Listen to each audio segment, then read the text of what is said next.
Friends, ಎಣ್ಣೆ ಚರ್ಮ ಹೊಂದಿರೋರು ಬಿಸಿಲಿಂದಾಗಿರುವ ಕಪ್ಪನ್ನ ಕಮ್ಮಿ ಮಾಡ್ಕೊಳ್ಳೋದಕ್ಕೆ ತುಂಬಾನೇ ಕಷ್ಟ ಪಡ್ತಿರ್ತಾರೆ. ಸೊ ಇವತ್ತು ನಾನು ನಿಮ್ಗೆ ನೈಸರ್ಗಿಕವಾಗಿ ಹೇಗೆ ಸ್ಕ್ರಬ್ ಮಾಡ್ಕೊಳ್ಳೋದು ಅನ್ನೋದನ್ನ ತೋರಿಸ್ಕೊಡ್ತೀನಿ. ನೀವು ನೋಡ್ತಾ ಇದ್ದೀರಾ ವಿಜಯ್ ಕರ್ನಾಟಕ, ನಾನು ನಿಮ್ಮ ಸಾರಿಕಾ.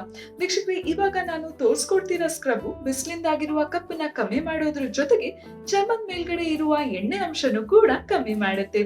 ಜೊತೆಗೆ ಚರ್ಮನ ಬ್ರೈಟ್ ಆಗಿ ಕಾಣಿಸೋದಕ್ಕೆ ಸಹಾಯ ಮಾಡುತ್ತೆ. Even block heads, white heads ಇಲ್ಲ ಕೊಳೆಗಳಿದ್ರೆ ಅದನ್ನು ಕೂಡ ಸುಲಭವಾಗಿ ತೆಗೆಯುತ್ತೆ. ಸೊ ಬನ್ನಿ ಈ ಸ್ಕ್ರಬ್ ನ ಹೇಗ್ ಮಾಡೋದು ಅಂತ ನೋಡೋಣ.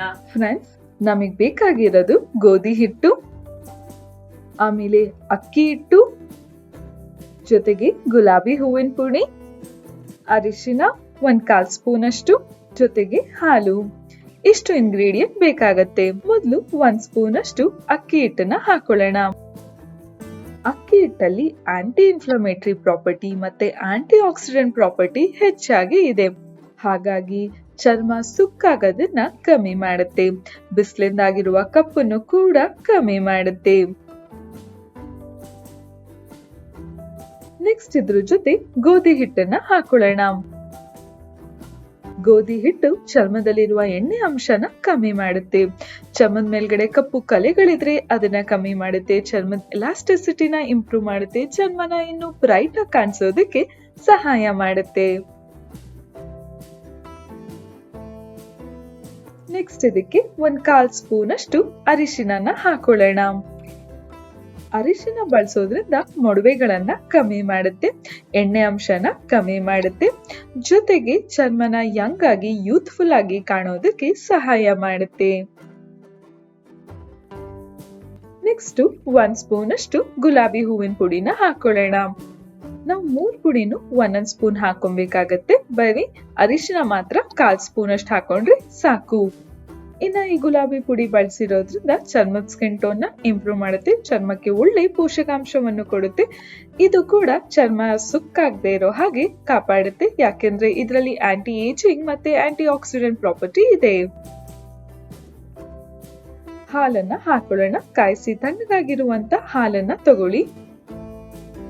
ಹಾಲು ಚರ್ಮನ ಕ್ಲೆನ್ಸ್ ಮಾಡುತ್ತೆ. ಅದಷ್ಟೇ ಅಲ್ಲದೆ ಹಾಲಲ್ಲಿ vitamin A, vitamin D, vitamin E ಮತ್ತು ವಿಟಮಿನ್ ಕೆ ಇದೆ. ಹಾಗಾಗಿ ಚರ್ಮಗೆ ಒಳ್ಳೆ ಪೋಷಕಾಂಶವನ್ನು ಕೊಡುತ್ತೆ. ಚರ್ಮನ ಹೈಡ್ರೇಟ್ ಆಗಿ ಇಡಿಸುತ್ತೆ.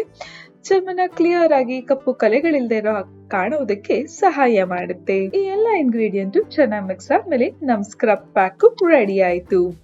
ಇದನ್ನ ನಿಮ್ ಇಡೀ ಬಾಡಿಗೆ ಅಪ್ಲೈ ಮಾಡ್ಕೊಬಹುದು. ಇಲ್ಲ ಅಂತ ಹೇಳಿದ್ರೆ ನೀವು ಫೇಸಿಗೂ ಕೂಡ ಅಪ್ಲೈ ಮಾಡ್ಕೊಬಹುದು.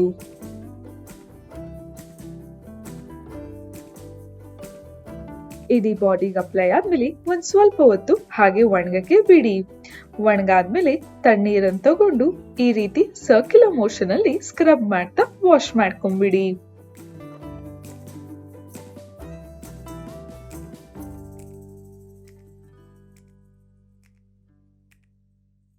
ನೋಡಿದ್ರಲ್ಲ ವೀಕ್ಷಕರೇ, ಹೇಗ್ ಮಾಡ್ಕೊಳ್ಳೋದು ಸ್ಕ್ರಬ್ ಅಂತ. ಸೊ ನೀವು ಕೂಡ ಇಡೀ ಬಾಡಿಗೆ ಈ ಸ್ಕ್ರಬ್ ಅನ್ನ ಅಪ್ಲೈ ಮಾಡ್ಕೊಳ್ಳಿ. ಇದನ್ನ ಕಂಟಿನ್ಯೂಸ್ ಆಗಿ 1 ವಾರ ಟ್ರೈ ಮಾಡಿ. ಅವಾಗ ನಿಮ್ಗೆ ಸ್ವಲ್ಪ ಡಿಫ್ರೆನ್ಸ್ ಗೊತ್ತಾಗ್ತಾ ಇರುತ್ತೆ. ಸೂಟ್ ಆಗ್ತಿದೆ ಅಂದಾಗ ನೀವು ಕಂಟಿನ್ಯೂಸ್ ಆಗಿ ಇದನ್ನೇ ಅಪ್ಲೈ ಮಾಡ್ಕೊಬಹುದು. ಸೋಪು ಏನು ಬಳಸೋ ಅವಶ್ಯಕತೆ ಇರೋದಿಲ್ಲ. ಮುಂದೊಂದು ಸಂಚಿಕೆಯಲ್ಲಿ ನಾನು ನಿಮ್ಗೆ ಇನ್ನೊಂದು ಟಿಪ್ಸ್ ಬಗ್ಗೆ ತಿಳಿಸ್ಕೊಡ್ತೀನಿ. ಈ ವಿಡಿಯೋ ಇಷ್ಟ ಆದಲ್ಲಿ ಲೈಕ್ ಮಾಡಿ, ಕಮೆಂಟ್ ಮಾಡಿ, ಶೇರ್ ಮಾಡಿ. ಇನ್ನು ಯಾರೆಲ್ಲ ವಿಜಯ್ ಕರ್ನಾಟಕ ಡಿಜಿಟಲ್ ಪ್ಲಾಟ್ಫಾರ್ಮ್ ನ ಫಾಲೋ ಮಾಡ್ತೀವೋ ಫಾಲೋ ಮಾಡೋದಕ್ಕೆ ಮರಿಬೇಡಿ. ನೆಕ್ಸ್ಟ್ ಎಪಿಸೋಡ್ ಅಲ್ಲಿ ಸಿಗೋಣ. ಟೇಕ್ ಕೇರ್, ಬಾಯ್.